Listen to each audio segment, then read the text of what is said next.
Assalamualaikum warahmatullahi wabarakatuh. Halo teman-teman di Nurhabisa Channel. Senang banget sekarang kita udah kedatangan tamu, sahabat saya namanya Ade Nurisah, asli Cirebon. Boleh perkenalkan dirinya, Dek?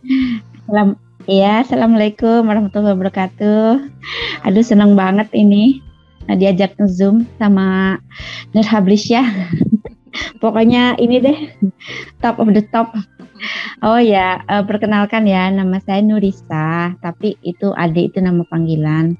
Cuma semenjak di Cirebon ini, sejak tahun 2000 berapa gitu, aku panggilannya berubah menjadi Luna Maya. Terus Cinta Luna?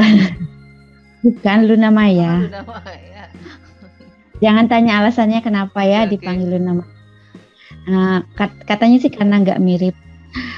Nama saya kan Nurisa, umur saya 43 tahun ya. Saya lahir 1978, 24 Desember. Saya ibu rumah tangga dengan satu anak, dengan suami yang umurnya juga sama. Pekerjaannya ya gitu-gitu aja, masak, nyuci, nyapu, ngepel, merawat bunga, dan merajut. Jangan lupa main musik juga. Aku suka. Mantap. Oke teman-teman yang belum kenal sama Ade, nah Ade juga punya channel YouTube ya. Dan isinya biasanya tentang itu ya, merajut ya. Ade ini aktivis merajut, aktif juga di perpustakaan. Iya. Cirebon dan Jepara. Aku udah menambah satu kota lagi. Karena aku kemarin tinggal di Jepara selama 2 tahun kan. Jadi aku ini deh bergaul sama bikin komunitas gitu di Jepara. Dek, ceritain dong awal mulanya suka ngerajut gimana gitu. Aku tuh nggak tahu ya. Pokoknya tahun 2009 saya kan hamil terus tuh posisinya di dua luar negeri ya. Ade waktu itu ikut suami ke luar negeri. Iya, Aachen Jerman.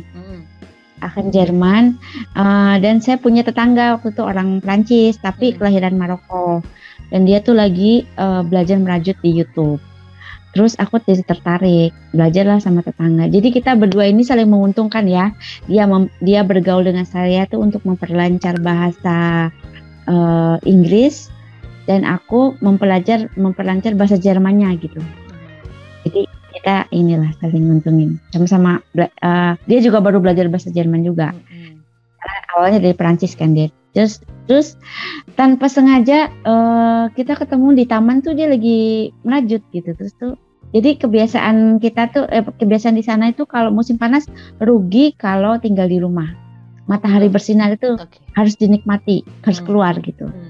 Akhirnya keluar di taman terus tuh merajut. Terus aku tertarik, terus belajar. Dan dalam beberapa menit, nggak sampai setengah jam gitu, aku udah bisa merajut, bikin shawl. Bikin shawl. Dia juga kaget. Nah, Nurisa, kenapa kamu cepat sekali belajar? Warum, kalau bahasa Jermannya, warum du geht schnell verstanden gitu kan? Kenapa kamu cepat mengerti? Aku nggak tahu kenapa bisa. Ternyata usut punya usut. Tahun 2003 itu aku pernah belajar merajut ke teman kerjaku namanya Dwi Purwanti. Waktu itu aku kerja di customer service kan di Tangerang. Karena kecelakaan dan koma 1 bulan, saya kan kehilangan ingatan 10 tahun ya. Jadi terutama masa-masa pas kerja itu. Jadi saya nggak ingat kalau pernah belajar merajut. Gitu. Taunya baru belakangan. Oh, dulu saya merajut. Makanya aku bisa. Jadi kalau udah pernah dipelajari ini mungkin ya lebih mudah dipelajari lagi gitu. Oke. Nah, terus akhirnya dari situ mulai rajin merajut gitu terus-terusan ya. Ya, merajut. Ya, apalagi pas musim dingin, ya udah nggak bisa kemana-mana selain borong benang sebanyak-banyaknya. Alhamdulillah di Aachen tuh benang tuh murah banget. Ternyata mereka impor dari Cina dan Pakistan. Aku bilang, wah kenapa Indonesia nggak ekspor benang ya gitu. Di sana banyak sekali produk Pakistan dan Cina. Aku bilang, waduh ini kok nggak ada nemu Indonesia, paling Indomie gitu kan. Indomie. Tempe nggak tempe? Tempe banyak, tapi semasa di sana jarang makan tempe, mahal, mendingan aku makan daging. Jadi mahalan daging sama tempe. Iya, mahalan daging. Jadi ya udahlah makan, mumpung di daging murah di sana. Nanti di Indonesia kan cuma lebaran doang kan makan daging mahal. Jadi pos-posin makan daging. Oke. Menukar, ntar dulu ya, aku ada yang mau diceritain nih. Dengan menukar 20 botol kemasan. Dulu aku kan jadi pemulung, ngumpulin, karena tinggal di asrama, jadi saya ngumpulin botol kemasan air. Saya sih minumnya air keran, tapi ternyata di situ banyak mahasiswa yang Auslander, artinya mahasiswa asing. Misalnya dari negara lain, Jepang, Cina atau apa gitu. Mereka tuh nggak biasa mungkin minum air keran, jadi minumnya air kemasan kan. Banyak sampahnya, jadi saya kumpulin. Jadi saya datangnya satu-satu kamarnya. Pokoknya jangan dibuang, taruh aja di depan pintu. Nanti saya ambil tiap hari. Akhirnya diambil tiap hari. Kalau bawa 2 karung gitu kan, saya bisa dapat 2-4 euro gitu loh. Dan itu bisa aku bisa beli daging 1 kilo. Ya Allah, enak juga jadi mulung di sana ya, Dek ya. Iya. Aku jalan ke ATM-nya. Kalau sana nggak usah cari apa namanya, kayak yang ngumpulin pemulung tuh bandarnya gitu, nggak usah nyari bandarnya. Kita tinggal cari ke ATM aja, ATM recycle plastik, masukin ke ATM, nanti keluar struk, dan struknya bisa dibelanjain di supermarket tertentu, minimarket tertentu. Asik juga ya. Tapi banyak ATM recycle tuh di sana banyak. Ada beberapa, cuma di daerah saya kebetulan dekat asrama. Kan saya tinggal di asrama mahasiswa. Jadi jalan kaki tuh kira-kira 1 kilo, hampir 2 kilo. Tapi jalan di sana 2 kilo tuh nggak capek ya, karena dingin kan, nggak panas gitu. Dan nggak usah takut ketabrak. Ada trotoar untuk orang pejalan kaki gitu. Jadi kita nggak perlu takut ditabrak mobil. Kalau di Cirebon gimana jalan kaki di Cirebon? Jalan kaki di Cirebon ini lumayan ada perubahan, udah banyak trotoar yang dibuat. Tapi ya itu sih, kita bersaing sama pedagang kaki lima ya. Aduh, aku sih kalau pengen usul tuh, kalau bisa mereka itu dikasih tempat jualan tapi gratis. Kan mereka selama ini nggak mau jualan di tempat jualan. Kenapa? Karena mereka harus bayar sewa kan, atau cicilan gitu, harus beli. Jadi ya kalau mau ngasih tempat jualan tuh yang gratis gitu loh, biar mereka mau.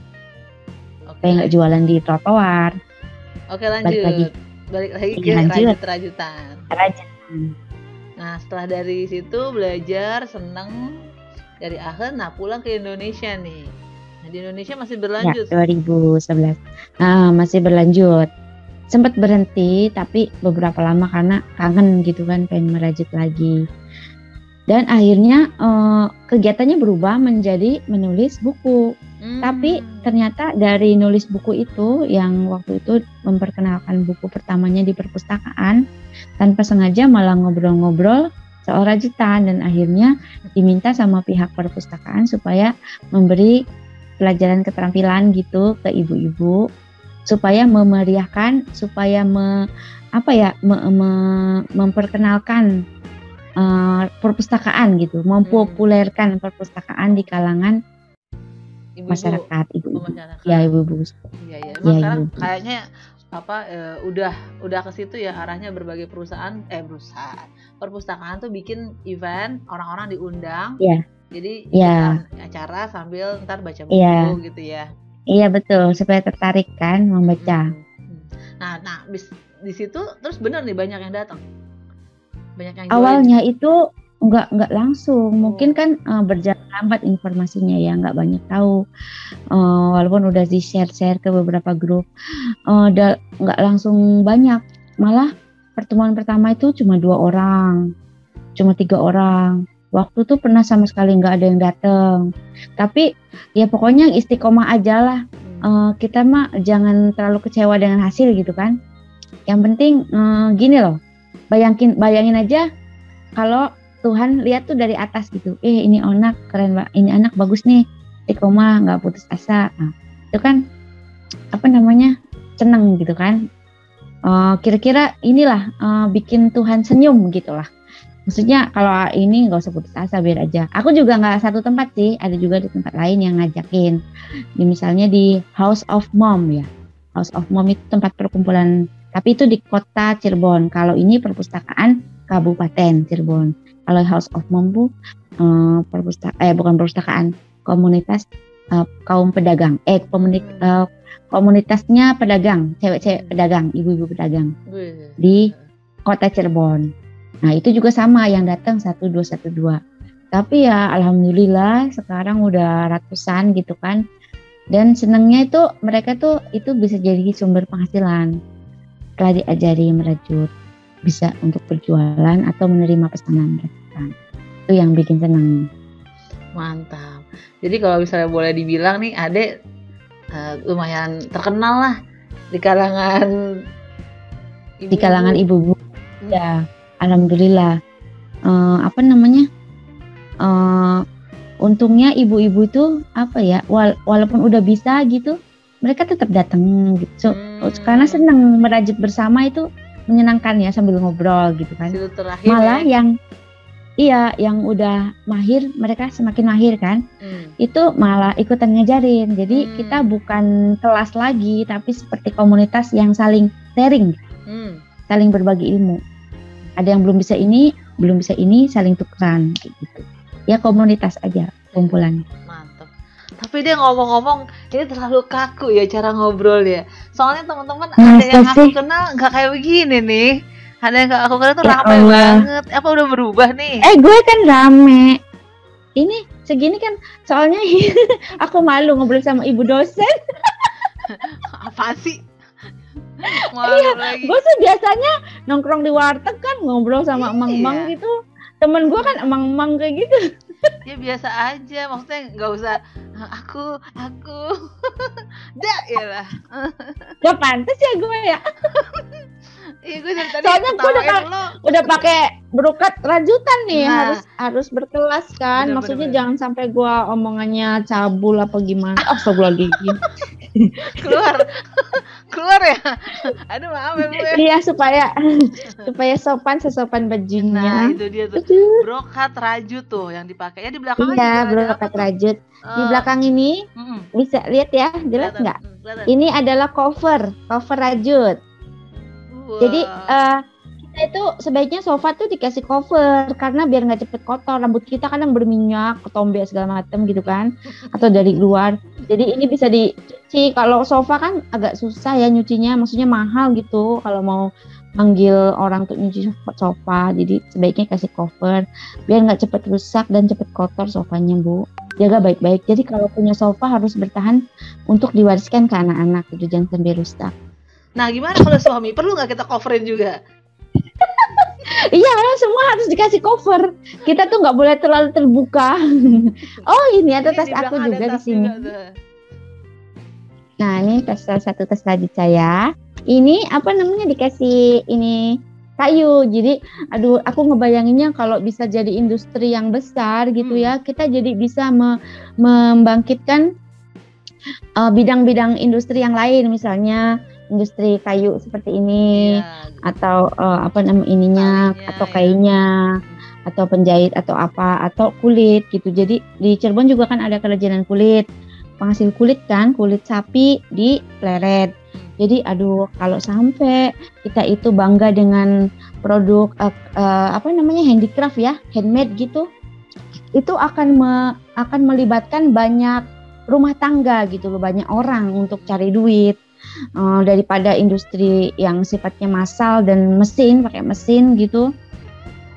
Itu kan yang kaya tuh sedikit, direkturnya aja gitu kan.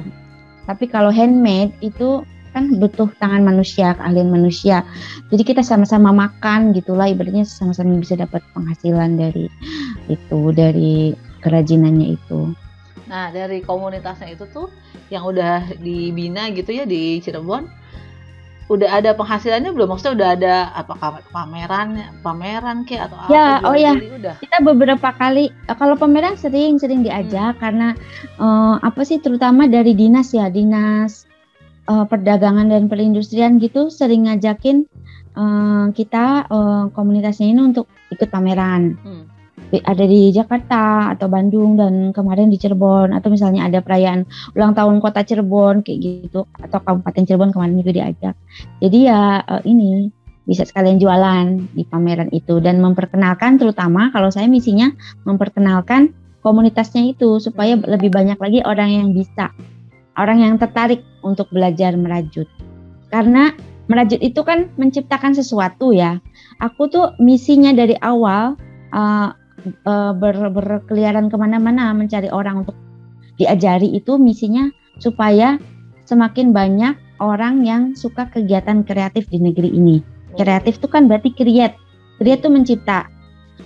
Karena saya percaya semakin tinggi daya kreativitas atau daya inovasi ya, produksi itu berbanding terbalik dengan konsumsi gitu.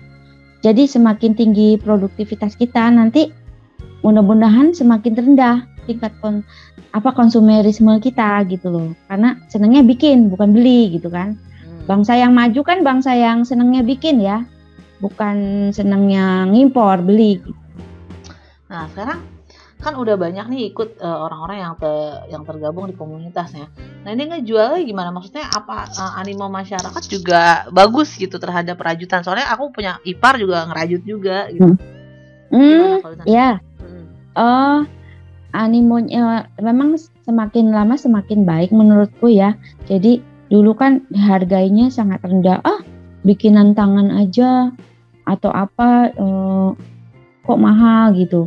Harga benangnya kan segini. Jadi seolah-olah jasa merajutnya atau kreativitasnya tuh nggak dihargai, tapi cuma harga benangnya dinilai dari harga benang. Tapi ya lama-lama mungkin ngerti ya, dan semakin tren kali rajut, jadi harganya lumayan naik. Apalagi ada di Jogja itu kan Dowa ya, Dowa Kroset, rajutan Dowa itu kan dia berani jual harga mahal.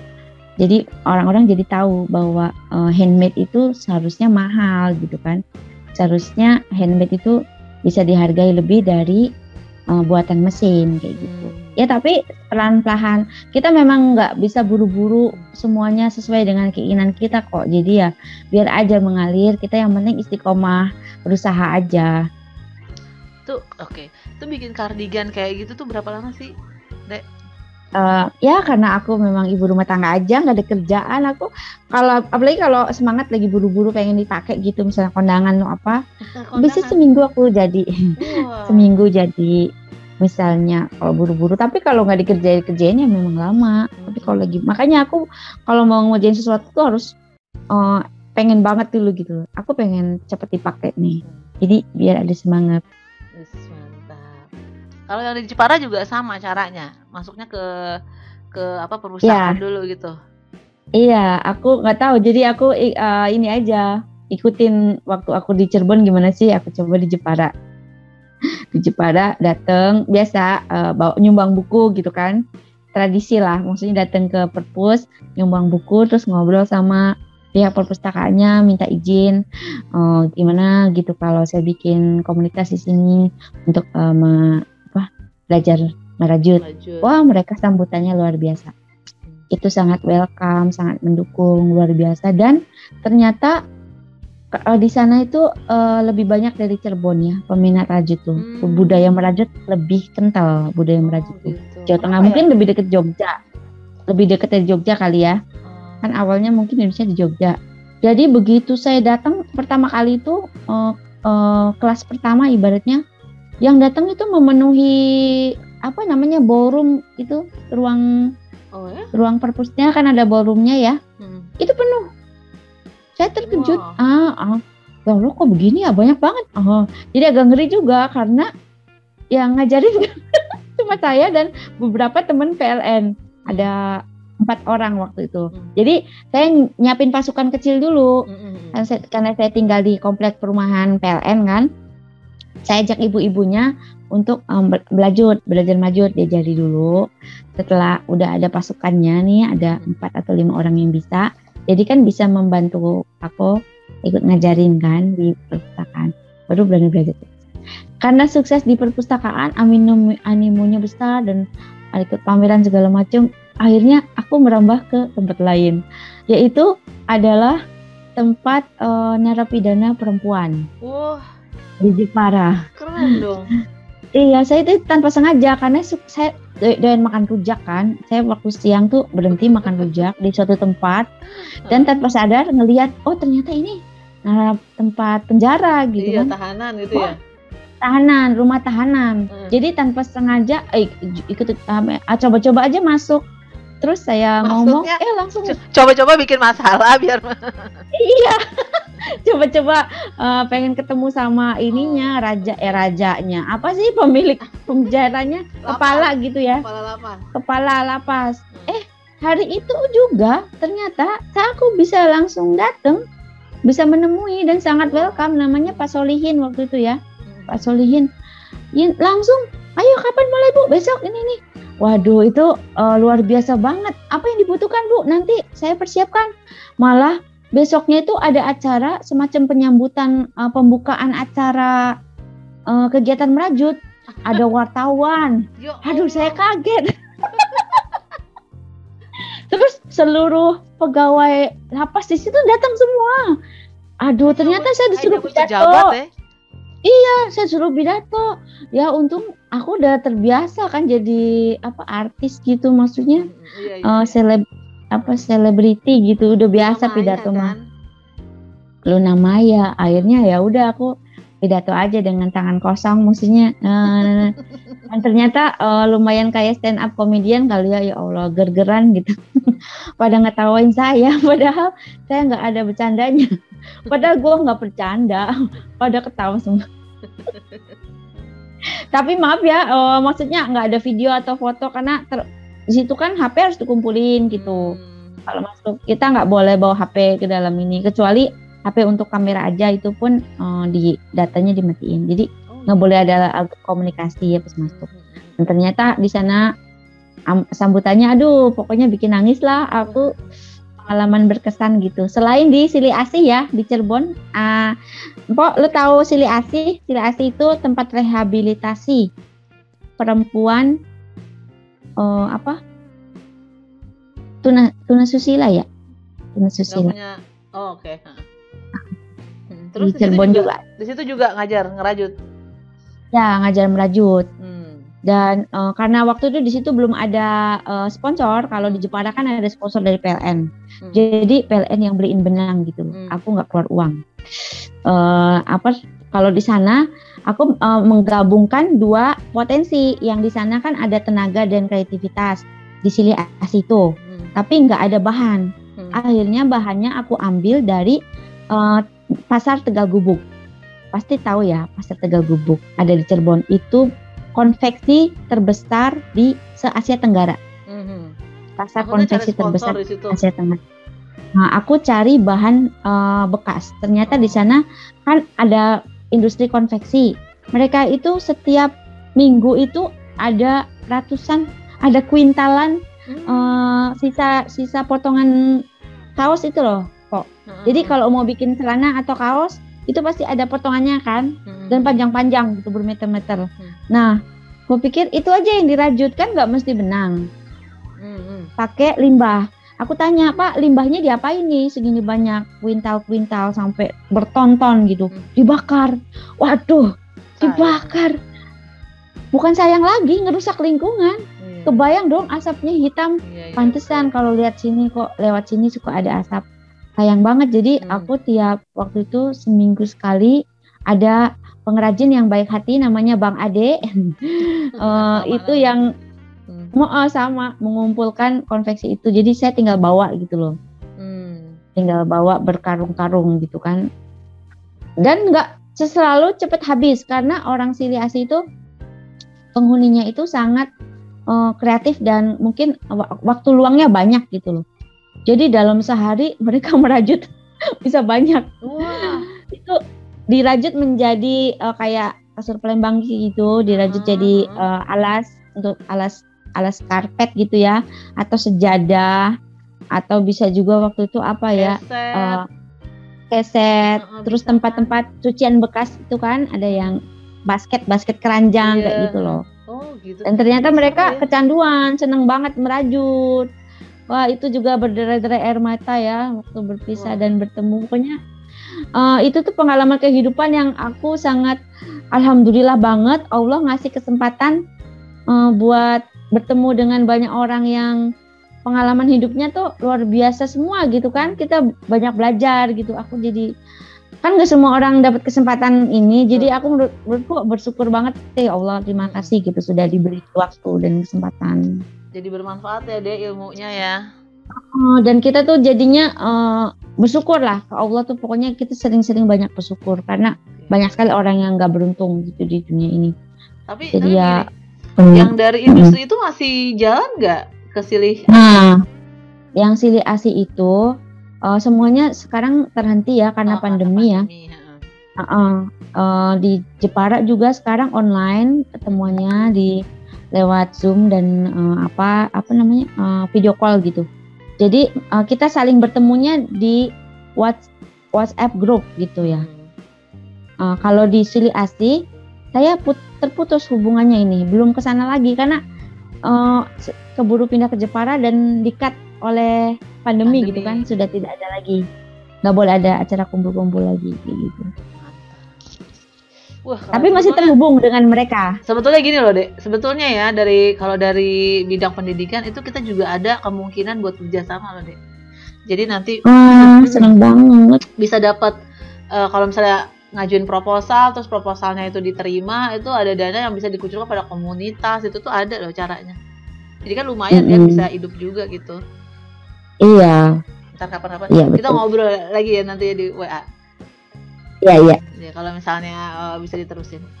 Oke. Nah ini kan tadi udah selesai nih ngobrolin tentang komunitas merajut gitu ya, kontribusi di dalam merajut. Nah sekarang mau yang agak-agak santai gitu deh. Kita ngobrolin masa kuliah. Emang dari tadi kagak santai? Kagak, gue ngerasa kayak talk show. Gue nyanyi dulu. Coba. Satu yang tak bisa lepas, percayalah. Gue suka dilarang nyanyi sama laki gue. Biar gue aja yang nyanyi katanya. Katanya gue setuju juga deh sama dia. Suaranya. Udah kamu main musik aja, saya nyanyi katanya gitu. Kapan-kapan lo main musik, gue yang nyanyi dong deh. Boleh. Ayo, Keyboard. Halo, request lagu apa? Nanti gue nyanyi. Gue main keyboard dari sini. Gue nyanyi itu. Apa?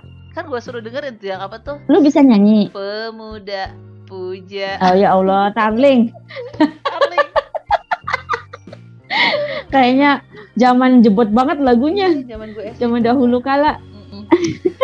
Sekarang ngomongin masa kuliah, bentaran aja deh masa kuliah ya. Nah ini ya teman-teman, di luar rajut-merajut kan nggak ada yang tahu juga gitu masa kuliahnya Ade itu kayak gimana ya. Nah aku udah tahu. Salah satu saksi hidup ya bagaimana Ade itu zaman. Sebenarnya saksi hidupnya diari loh. Gue punya diari segini nih. Iya. Nah aku tuh tentang kehidupan kuliah. Kebiasaan-kebiasaan yang aneh gitu. Kayak misalnya kalau tidur itu pakai selimut batik. Tahu kan selimut batik yang kalau misalnya kayak mau kayak habis dimandiin jenazah ya. Iya itu gitu kan ya. Kadang-kadang kita kalau bangun tidur ngeliat dia kaget juga gitu. Gitu taunya ada si Ade. Sama satu lagi nih. Cabutin ini. Nah, ya benar. Waduh, Kathy. Itu adalah gue tuh paling nggak bisa ngelihat ketek orang ada bulunya. Gue nggak bisa itu. Hidung gue gatel, gue pengen cabutin gitu. Sampai bersih, mulus. Iya tuh ada lagi sih. Nah ini kebiasaan yang lain adalah kalau lagi nyuci tuh harus pakai nyuci tangan ya, ember merah, terus cuciannya direndam pakai direndam semalam. Nah ntar pagi-pagi dia nyuci tuh dia gosok-gosok sambil dia nyanyi sepanjang jalan kenangan. Lagu bukan itu lagu gue. Lo lagu nostalgia bulan Desember. Nah itu badai di bulan Desember. Lagunya lagu tembang kenangan semua. Angin dingin. Iya, berhembus angin malam ya. Benar-benar. Nah itu masa-masa kuliah kita ya. Oh ya kita satu kosan, selain kuliah bareng kita juga satu kosan. Gitu jadi seru deh sebetulnya. Nggak kalau dibilang stand up comedian ya emang stand up comedian sih, lu cocoknya itu deh. Ternyata Solo yang sukses ya. Makanya kita lu sekarang juga itu dong, apa mau dimulai lagi kebiasaan itu. Gue udah mulai mau ini sih, apa namanya? Bener, tapi hidup itu jangan serius banget. Soalnya hidup ini permainan gitu sebenarnya. Lu jangan sampai kemakan.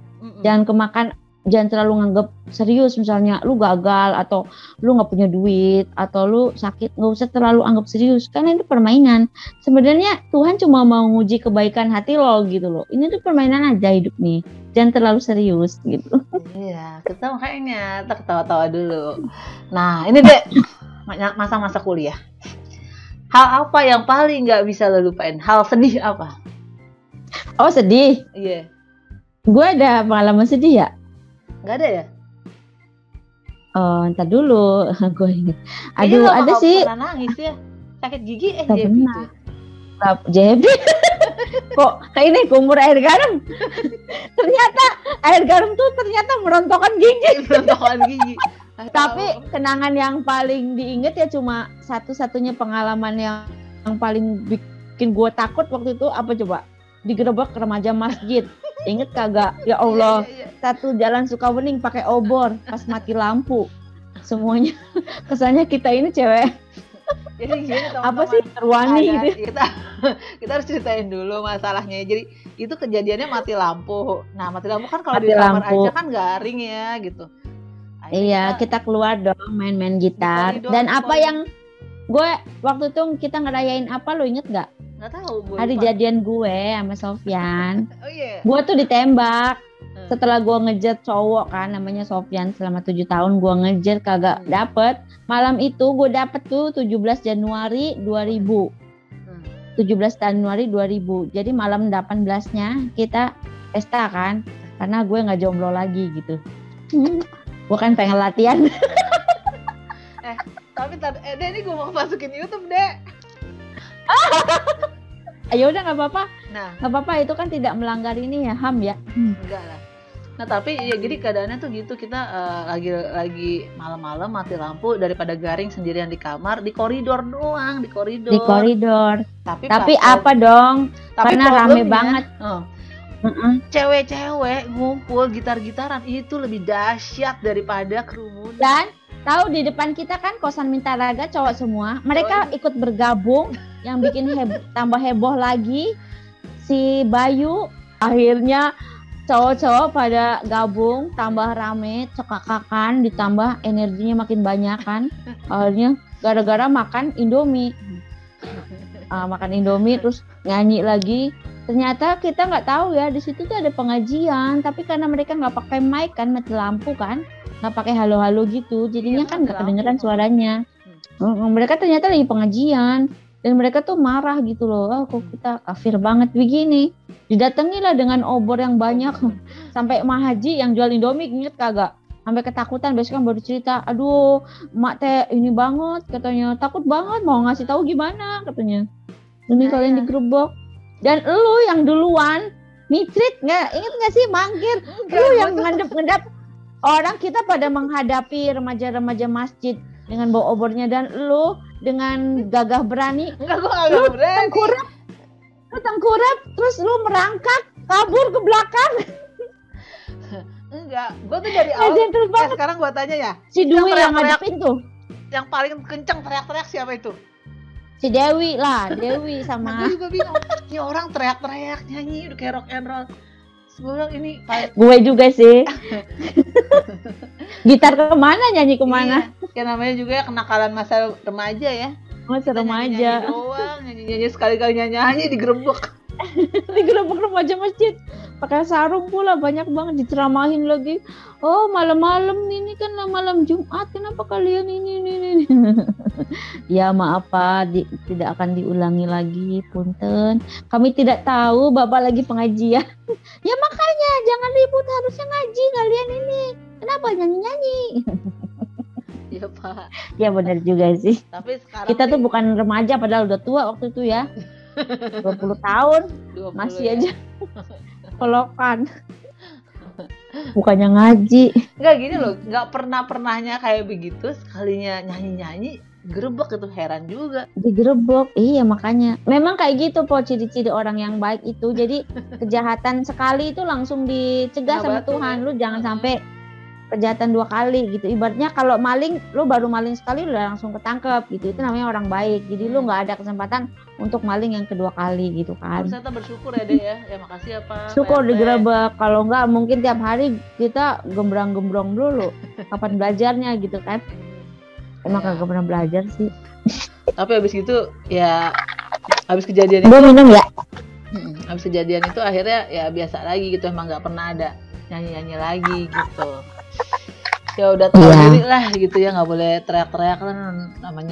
Biasa aja ya nyanyi-nyanyi. Nyanyi seperti biasa. Oke. Itu jadi yang nggak bisa dilupain itu ya Dek ya, masa digerebek. Ya itu terus itu ya apa sih namanya, kita beramai-ramai minggu pagi jemur celana jin, bukan jemur, godok ngerebus celana. Ingat gak sih celana kita kan beli di Cimol tuh, Cibadak Mall, celana bekas. Terus lu bilang, lu takutnya pemakai yang dulunya kurapan panu kudas kadas kurap. Ya godok deh, digodok, direbus akhirnya kan. Itu celana pinjem pancinya ibu kos, kita godok rame-rame pakai kompor minyak ya, biar mati kumannya. Niat banget ya. Celana jin. Dulu ada pasar yang baju bekas tuh di Cibadak ya, seru. Cibadak Mall, Cimol. Gue kan pernah tuh wawancara sama mereka tuh, gue dikasih baju. Kan gue waktu tuh magang di Radar tuh. Gue wawancara sama orang Cimol yang pindah ke kebun kelapa kan, waktu itu mereka digusur. Iya. Gue wawancara, gue dapet ini deh, kemeja. Sampai kerja sampai masih dipakai. Bahkan udah kawin juga gue masih pakai waktu itu, masih kurus kan, masih muat. Warnanya garis-garis pink, merah, kuning, kebayang dong warnanya lu. Pink, merah, pink, merah tua, kuning, biru. Sama hijau. Kebayang gak sih gue kayak serbet dapur gitu. Kayak es mambo. Tapi gue pakai dengan bangga. Iya. Seru ya zaman dulu. Terus kalau itu kan pengalaman yang paling enggak terlupakan ya. Iya. Kalau pengalaman yang pengen lu lupain yang mana? Ya itu. Gue malu ngomongin. Ya udah deh. Bukan. Apa? Udahlah, nggak usah. Gue udah tahu deh. Maaf ya teman-teman. Yang mana? Ini membuka aib sendiri. Yang gue lupa setting celana. Sama Ricky ke gap Ricky. Ini oh ya teman-teman, ini teman aku ini punya kebiasaan agak-agak unik ya. Jadi kita pernah tuh malam-malam mau datang ke rumahnya Bu Herlina. Bu Herlina tuh dosen kita. Oh iya. Kita naik beca ya. Iya. Kita naik beca nih dari dia rumah Margahayu kalau nggak salah, dari daerah. Masuknya jauh, udah malam pula. Masuknya jauh, hujan dan banjir. Ya. Kita udah deal nih sama Abang Beca, Bang, sampai alamat ini berapa Bang gitu. Berapa 4.000 perak gitu. 4.000 deh. Oke, 4.000 saya berdua. Masa sih murah banget. Ya zaman dulu. Zaman segitu ya. Tapi karena banjir, kita mau diturunin tengah-tengah banjir. Iya, dan gue mau. Dan dia turun. Lah, enak aja, gue gak mau ngerobok lah. Ntar ada bang perjanjiannya gak gitu, nanti turun aja. Ya, aduh. Ya terus juga udah gitu kita datang ke rumah Bu Herlina dengan baju basah dong. Iya. Kita pinjam setrikaan. Enggak gitu kayaknya deh. Jadi pas di rumahnya Bu Herlina kan kita minta tanda tangan apa ya itu ya. Terus Bu Herlina kan Bu Herlina kan kasihan ngeliat kita kan. Aduh nih anak. Iya, basah kuyup. Ya, terus kita izin dulu. Dikasih makanan tuh, ada sandwich, pokoknya enak deh makanannya. Ada sandwich, ada teh anget ya. Bu izin. Bu izin salat maghrib. Ingat gak? Pas salat maghrib di kamarnya ada setrikaan. Setrika dulu. Iya, ngeringin dulu kita.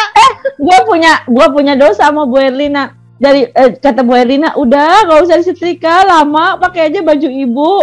Lu inget gak sih gue dipinjemin baju kayak apa, kemeja agak panjang gitu yang licin kemejanya. Iya. Dan akhirnya itu kemeja hilang, tau gak sih? sebelum gue kembaliin. Nah lo, jadi kita kan karena kita ngerasa bersalah ya teman-teman, udah nyetrika di rumah orang nggak izin, kita keluar tuh assalamualaikum, terus dosennya tuh ngeliatnya gini, kok lama banget, dikirain kita tuh baca doa dulu. Sholawat, tasbih, taunya nyetrika. Bener, lu deh kelakuan lo. Gimana kalau Bu Erlina nonton nih? Gak apa-apa, ntar Bu terima kasih ya Bu ya, alhamdulillah. Maaf Bu, ya Allah, tidak amanah, maaf Bu, aku sampai ngilangin ke meja, ya Allah, malu Bu. Astagfirullahaladzim ya. Udah dipinjemin. Terus ada lagi nih, dia kehilangan dompet mulu. Oh inget nggak? Gue dicopet, abis beasiswa BBM, kan dapat berapa ratus ribu. Terus kita naik bus Lui Panjang apa busnya itu loh, dari Cicahem Lui Panjang. Harusnya kita turun di apa Cibiru, bundaran Cibiru, harusnya turun di situ.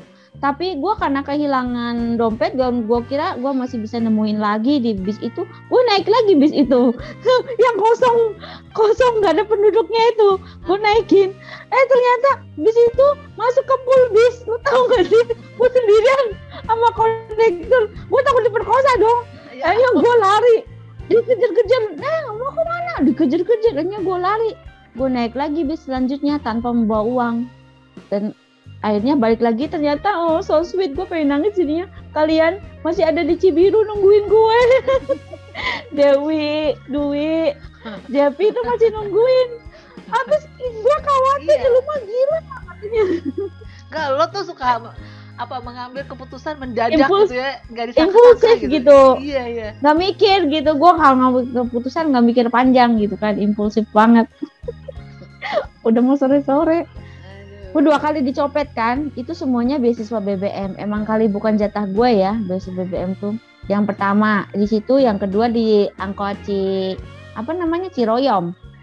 Di situ ada pelecehan seksual kan, dia megang-megang toket gue pakai siku kayak gini-gini. Akhirnya gue gampar di dalam angkot. Ternyata pas gue marah-marah, itu amplop yang isi beasiswa itu ternyata raib, nggak ada. Intinya gue 2 kali. Aduh, kurang ajar banget emang copet ya. Jadi lu jangan kegeeran kalau sampai ada pelecehan seksual itu, sebenarnya bukan kegeeran gimana deh? Ya maksudnya sebenarnya dia mau ngambil dompet lu, tapi seolah-olah dia tuh menginginkan body lu gitu loh. Padahal ngincer dompet. Padahal lu udah galak ya, udah gampar, udah segala. Gue gampar karena gue gampar, memang gue gampar beneran kok. Pakai pipi, pakai tangan ke pipi. Tapi karena marah gitu jadinya orang nggak ada yang merhatiin, pecah kan. Dia ternyata masuk ke ransel gue ngambil amplop. Dan bisa gitu menemu amplop di dalam tumpukan buku ransel. Bisaan banget kan, cepet banget gitu. Terlatih dia. Dan dia juga tahu ya orang yang di dalam ransel ada duit apa enggak gitu. Iya, dia tahu dari ngikutin dari ngambil beasiswa BBM di loket. Kan dia ngamatin, kita ngantri di situ. Kan bukan kita doang. Udah mantau sebelumnya ya? Kayaknya sih ya, gue mikir kayak gitu. Jadi kan gue belajar juga, percaya kayak gini ya copet. Bukannya belajar nyopet ya, belajar biar tahu mereka cara kerjanya gimana sih gitu kan. Oke, mantep. Masa-masa indah ya. Iya, indah banget. Ini sesi terakhir deh. Nanti kapan-kapan kita. Aduh, ngeri. Game ya? Tebak-tebakannya. Terakhir ada tebak-tebakan. Tebak-tebakan. Nomor 1. Gue suka nggak nyampe nih otak gue. Kenapa kerang ada di bawah laut? Kenapa kerang ada di bawah di bawah laut? Oh, karena kalau ada di pasar jadi karung. Salah ya? Ada 3 kali percobaan ya. Boleh jawab 3 kali. Itu salah, yang satu. Salah. Yang kedua, kalau kerang kalau adanya dalam hidung korong. Salah lagi.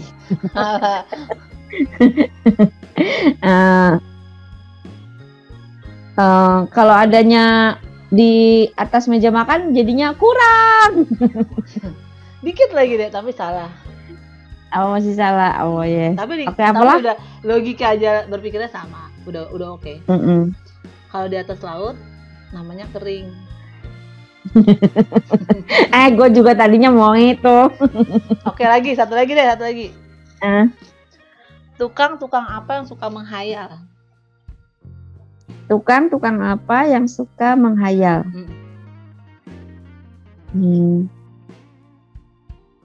Tukang apa ya? Tukang ngayal. Tukang ngayal. Salah.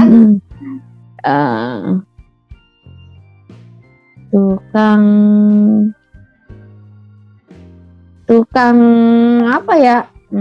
Tukang mie. Salah juga. Ya tukang ngibul lah. Enggak salah. Udah nyerah. Iya nyerah. Tukang bubur. Kenapa emang? Halusinasi. Oh, halusinasi. Oh, halusinasi. Ini terlalu. Terima kasih saya. Lu mah sama aja sama dulu ya, Pro. Apa? Sama kayak zaman kuliah gitu, kagak berubah. Apanya? Ya bentuk lo. Muka lo apa sama. Alhamdulillah. Gue mah alhamdulillah dibilang sama kuliah. Iya masih bentuknya sama semua, golongan Dwi, Jepi tuh kayak gitu-gitu aja ya. Dwi, Dewi kan kayak gitu aja tuh. Alhamdulillah bentuknya. Teman-teman kita masih inget. Sehat. Alhamdulillah. Ya itu kesehatan tuh benar-benar inilah pemberian yang luar biasa.